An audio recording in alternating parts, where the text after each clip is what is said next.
같이 사도신경 하심으로 5월 23일 토요일 새벽 예배를 하나님께 올려드리겠습니다.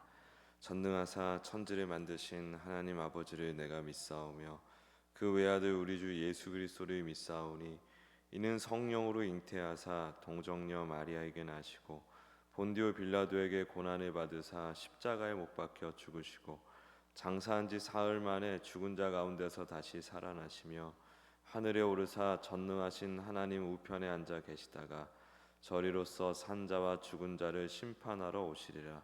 성령을 믿사오며 거룩한 공회와 성도가 서로 교통하는 것과 죄를 사하여 주시는 것과 몸이 다시 사는 것과 영원히 사는 것을 믿사옵나이다. 아멘. 찬송가 342장 올려드리겠습니다.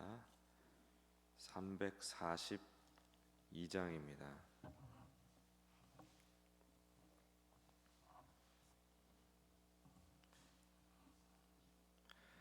너 시험을 당해 죄 짓지 말고 너 용기를 다해 곧 물리치라. 너 시험을 이겨 새 힘을 얻고 주 예수를 믿어 늘 승리하라. 우리 구주의 힘과 그의 위로를 빌라. 주님 내 편에 서서 항상 도우시리. 내 친구를 삼가 잘 선택하고 너 언행을 삼가 늘 조심하라. 너 열심을 다해 늘 충성하고 온 정성을 다해 주 봉사하라. 우리 구주의 힘과 그의 위로를 빌라. 주님 내 편에 서서 항상 도우시리. 자 이기는 자는 상 받으리니 너 낙심치 말고 늘 전진하라. 내 구세주 예수 힘 주시리니 주 예수를 믿어 늘 승리하라. 우리 구주의 힘과 그의 위로를 빌라. 주님 내 편에 서서 항상 도우시리. 아멘. 우리 시간 합심하여 기도하실 때 행축 초청주의를 위해서 기도하겠습니다. 이제 얼마 남지 않았습니다.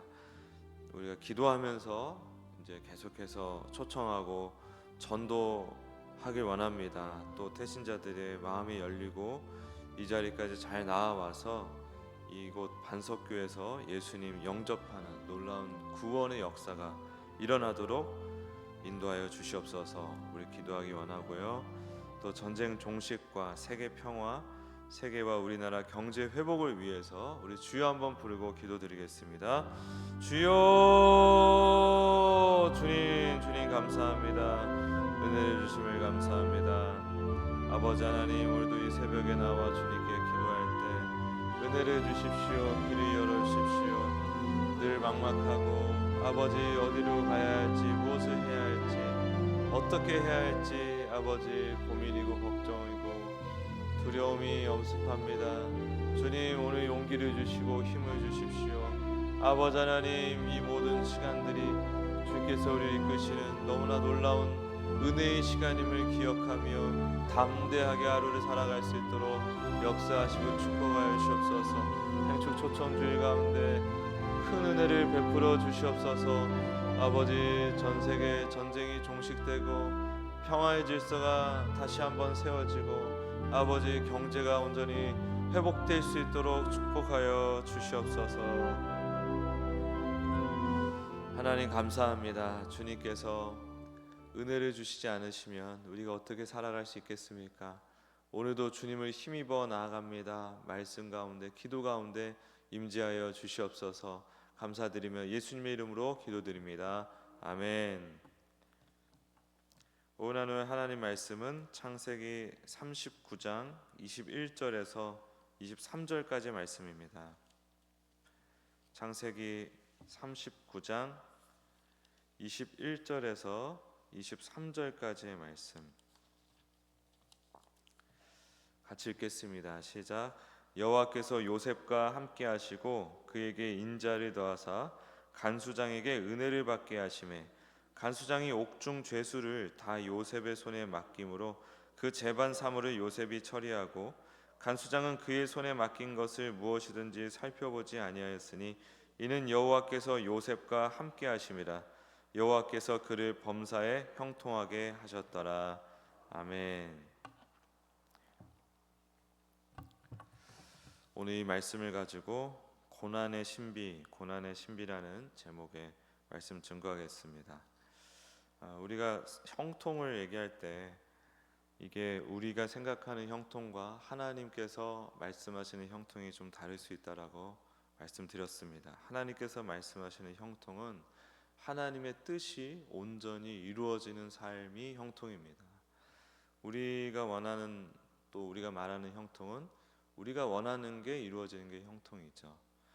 근데 우리가 경험하는 그 모든 시간들이 내가 원하는 시간으로 다가올 수도 있고 또 원치 않는 어떤 사건으로 다가올 수도 있는데 혹 그게 원치 않는 고난의 시간이라 할지라도 하나님께서 우리 가운데 주님의 뜻을 펼치고 계시고 또 구원의 역사를 베풀고 계심을 믿고 그렇게 나아가면 그 모든 고난의 시간도 다 형통한 시간이 되는 것입니다.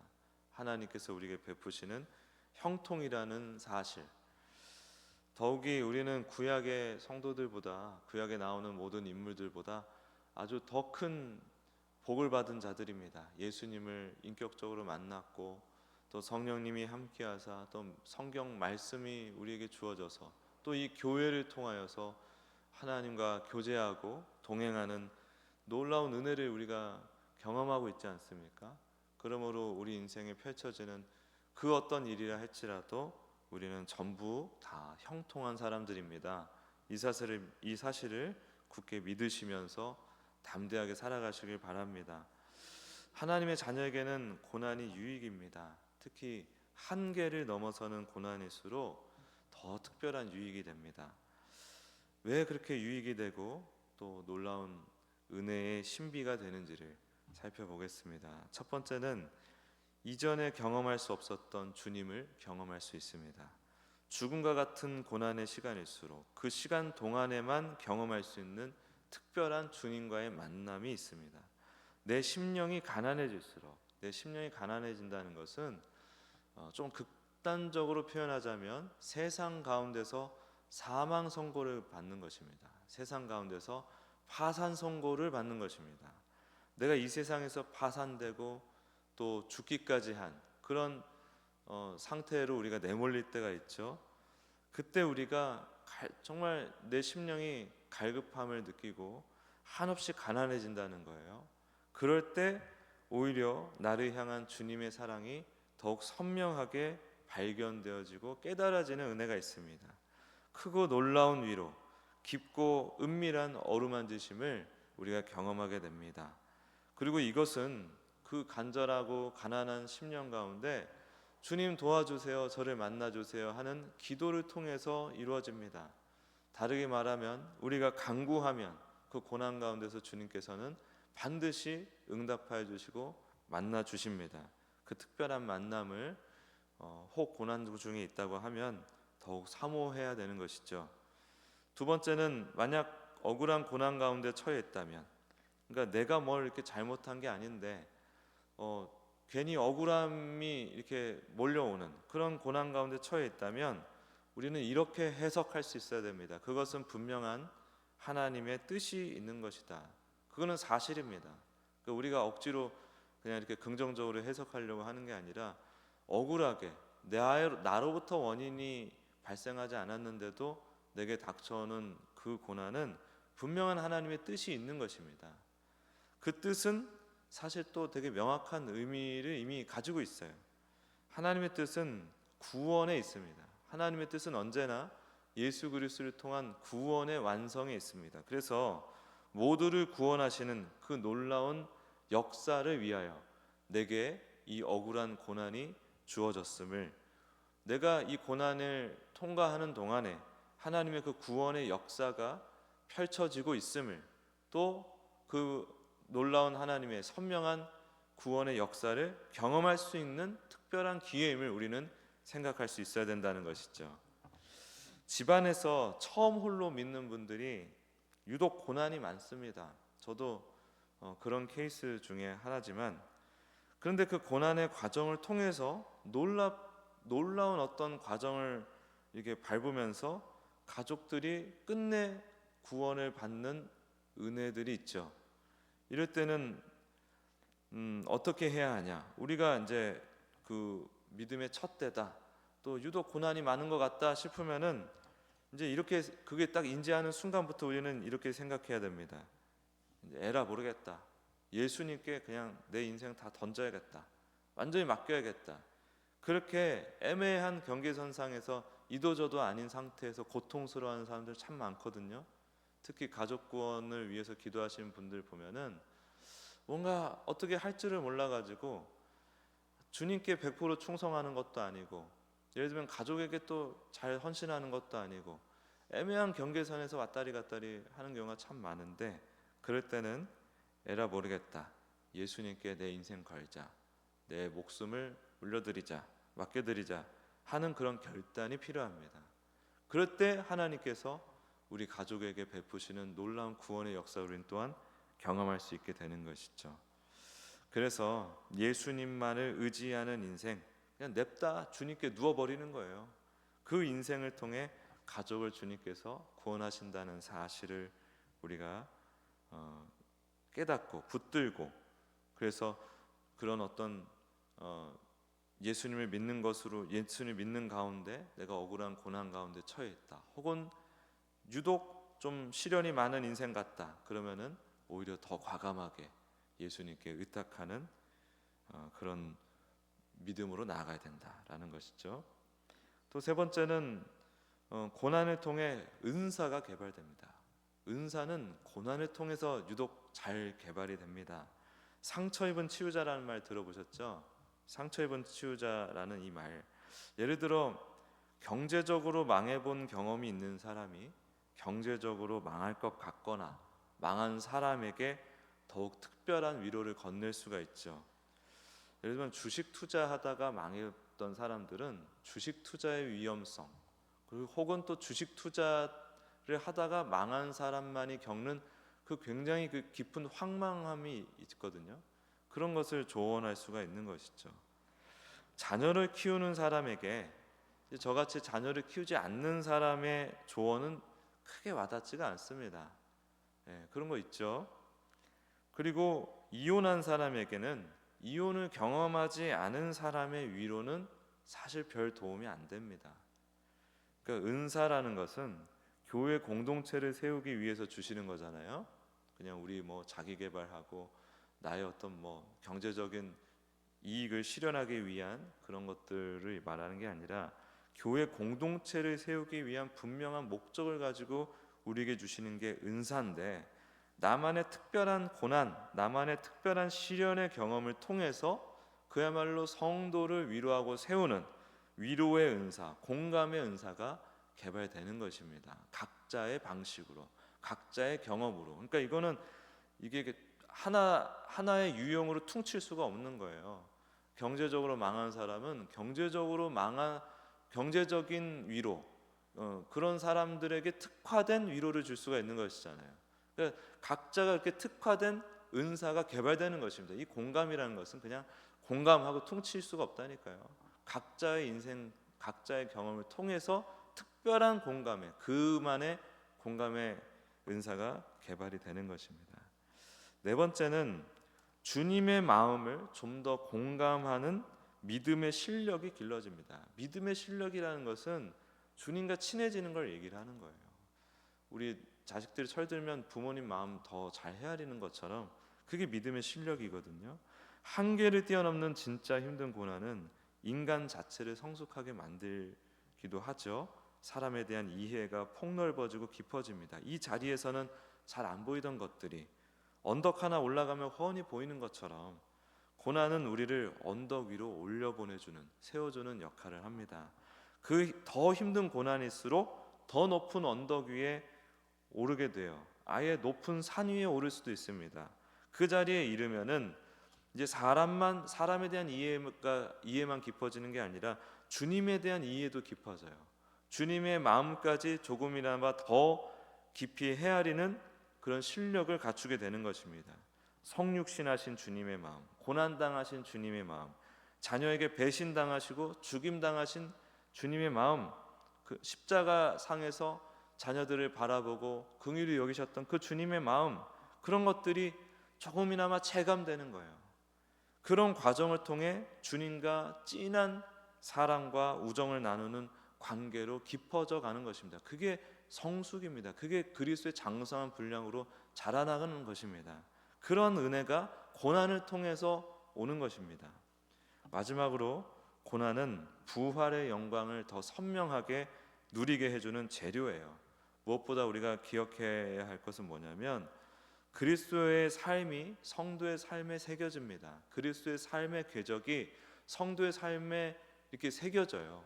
그래서 진짜 하나님의 자녀의 인생에는 그리스도의 성육신, 고난과 또 죽음과 사흘의 어둠과 부활과 하나님 나라, 이 주기가 새겨집니다. 그래서 그리스도의 삶에는 고난과 십자가만 있는 게 아니잖아요. 그러니까 예수를 따르는 인생에 십자가를 지고 나를 따르라 했을 때도 그 십자가만 지고 평생 지고 가는 게 아닙니다. 그 십자가를 지고 주님과 동행하는 인생 속에서, 그 길 위에서 우리는 부활의 기쁨도 이 땅에서 누릴 수 있단 말이죠. 왜냐하면 그 모든 과정을 통해서 하나님과 더 친밀해지고 하나님 나라에 대한 이해가 커지면서 하나님 나라를 더 구체적으로 소망하는 믿음까지 우리가 갖게 된단 말이에요. 그래서 주님께서 일부러 우리 인생에 그런 과정들을 허락하시고 또 부활의 영광을 누리다가도 이내 또 낮아지는 성육신의 또 은혜까지 갑자기 또 갈 때가 있습니다. 그런 것들이 계속 반복이 되는 거예요. 그래서 두려워할 이유가 없는 거예요. 주님을 따른다는 것, 주님의 삶이 내 삶에 구현된다는 것, 주님의 그리스도의 삶이 요셉의 삶으로 구현되지 않았습니까? 요셉의 삶이 그리스도를 좀 보여주는 역할을 좀 하고 있지 않습니까? 우리 인생도 그렇거든요. 근데 그게 십자가만 있는 게 아니라는 거죠. 고난만 있는 게 아니라는 거예요. 그 고난을 통과하여 부활의 영광도 분명히 맛보게 해주신다. 이 땅에서도 또 영원한 하나님 나라에서도 우리가 그 부활의 영광을 어차피 맛보게 되는데, 이 메시지가 왜 중요하냐면 끝이 보이지 않는 어둠의 터널, 고난의 터널 가운데 계신 분들이 있단 말이에요. 이분들한테는 이게 정말 분명하고 사실적인 위로가 되는 것입니다. 왜냐하면 그 끝이 오거든요. 오히려 어색할 정도로 내가 언제 이렇게 나왔지? 그 터널을 나와버렸지? 이럴 때를 마주하게 되거든요. 그때 누릴 해방감, 자유, 평안, 그 끝도 없는 고난 속에 있는 사람만이 더 많이 누리고 풍성하게 누릴 수 있는 거 아니겠습니까? 이거는 위로에 그냥 위로하려고 하는 말이 아니라 우리가 발견할 수 있는 성도의 삶의 이치인 것입니다. 그러니 다시 한번 말씀드리지만 두려워할 필요가 없다. 우리가 어디로 가든지 어떤 자리에 서 있든지 예수님이 함께 하시고 예수님과 함께하는 삶 가운데, 인생 가운데 일어나는 모든 일은 그것이 당장 슬프고 힘든 일이라 할지라도 전부 유익이 됩니다. 그 사실을 우리가 믿고 가야 됩니다. 지금 고난 가운데 혹 있다면 이 땅에서의 회복과 더불어서 영원한 부활의 영광이 우리를 기다리고 있다는 사실을 꼭 기억하십시오. 그래서 오늘도 예수님과 함께 담대히 하루하루를 살아내시는 모두가 되시길 예수님의 이름으로 축복합니다. 기도하겠습니다. 주님 감사합니다. 이 고난의 신비가 우리 인생 가운데 펼쳐지고 있음을 고백합니다. 또 지난 돌아봤을 때 우리 인생에 정말 힘들었던 그 고난의 시간들이 다 우리를 위한 우리의 영적인 성숙함, 주님과의 더 깊고 친밀한 사랑의 관계를 만들기 위한 약재료로 쓰여졌음을 고백합니다. 주님 인도하여 주시고 늘 담대하게 예수님 손 붙들고 두려움 없이 한 걸음 한 걸음 나아갈 수 있도록 역사하여 주시옵소서. 감사드리며 예수님의 이름으로 기도드립니다. 아멘.